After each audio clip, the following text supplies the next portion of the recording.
GYB to PYB is just a year old.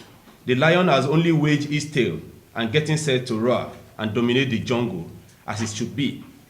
You all will recall that precisely 14th of January 2021, an ultimatum of 14 days was issued to His Excellency Governor Yahaya Bello to accept the call on him to contest for president come 2023.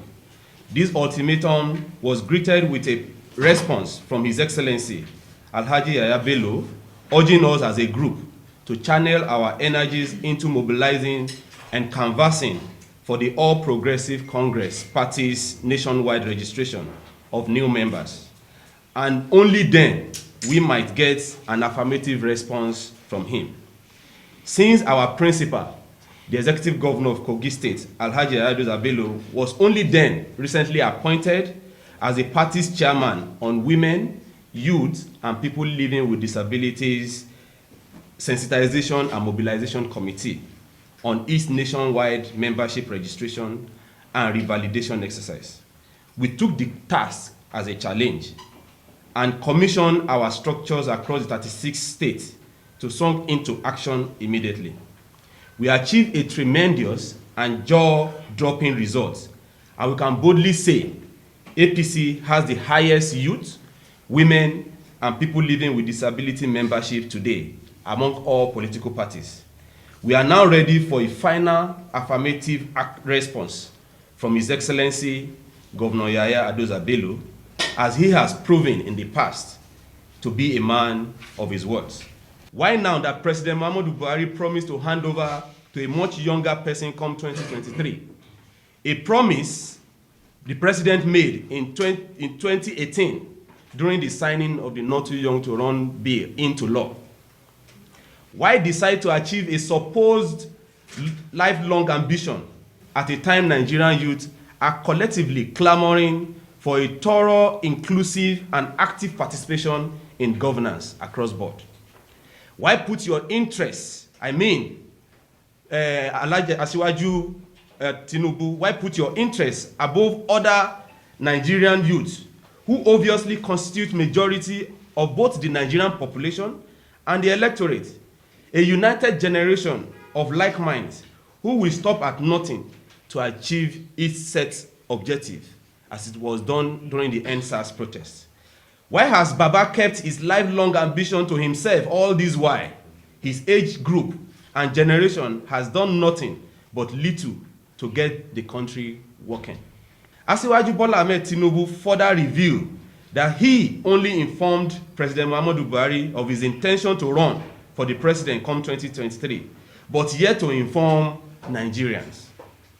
We are therefore, on behalf of the Nigerian youths, appealing to our national leader to halt his intentions of informing Nigerians about his supposed lifelong ambition. For we are not ready to cooperate, as our yearnings and cry for power would not be cowed by any sudden lifelong ambition, and mostly not by the older citizens of this country. We are therefore still calling on our principal, Nigeria's youth role model, and the ambassador of Nigerian youth in governance, are most qualified by his antecedents and by his antecedent in person of His Excellency Alhaji Yahaya Bello, to roar as loud as possible as the jungle is set for the taking.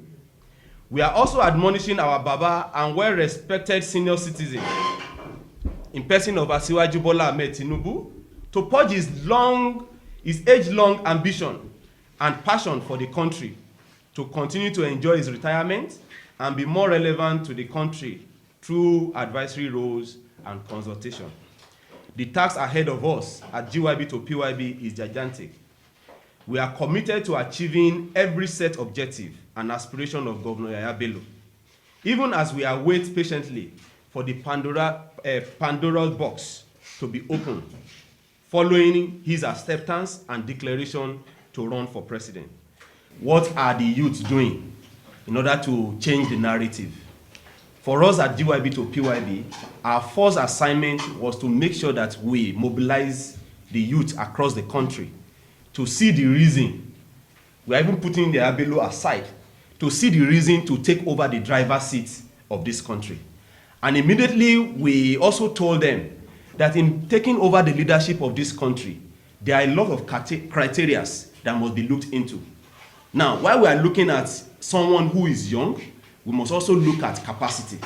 We must also look at the antecedents of this person that we want to bring on board. And also looking at how expensive it is for politics in Nigeria. Somebody who has a bit of financial capacity to push the strategy, to push the campaign. So we went across the country, set up the 36 state coordinators whose job is primarily to go down their states and their local government to rally around youth to see the reason why we have found in Alhaji Yahaya Bello somebody who has ticked all the boxes. One, he is young. Secondly, he has the capacity. And when we are talking about capacity, we are talking about his antecedent in governance. In the last 6 years, if you go to Kogi State, this is one single person who has turned the governance of Kogi State to a youthful government. Over 75% of people in his government are people below the age of 40. And it's not a magic. Obviously, you cannot have a 40-plus running an affairs of either the country or the state, and he will be appointing people who are old enough to be his father. Obviously, by having a young person as the president of Nigeria, it automatically translates to the fact that the people he is going to select to run the government with him are going to be either people within his age grade or people below his age grade. And that is why we see in him someone who has not just emerged by accident, but somebody who, by his activities in Kogi State, has displayed that he is capable of running the country. One, in Kogi State, before His Excellency became governor, Kogi State can majorly be described as kidnap capital of the nation. But as of today, Kogi can be adjudged as the safest state in the 19 northern states, not minding the fact that the state is bordered by 9 other states. So the man has been able to manage the security situation in Kogi State, and at the same time has also appointed young people who has capacity to drive his vision.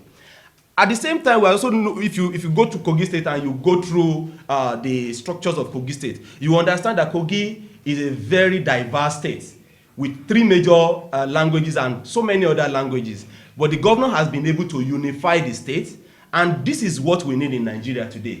The major problem that we are faced with as a country is the problem of insecurity, and at the same time, the managing our diversity, which has necessitated to a lot of people agitating to leave Nigeria, self-determination here and there. But we have seen that the governor of Kogi State has been able to manage the state, not minding his diversity, has been able to manage the religious diversity, the cultural diversity of Kogi State. So we feel that he has that capacity, and we know that he has the capacity to manage this country.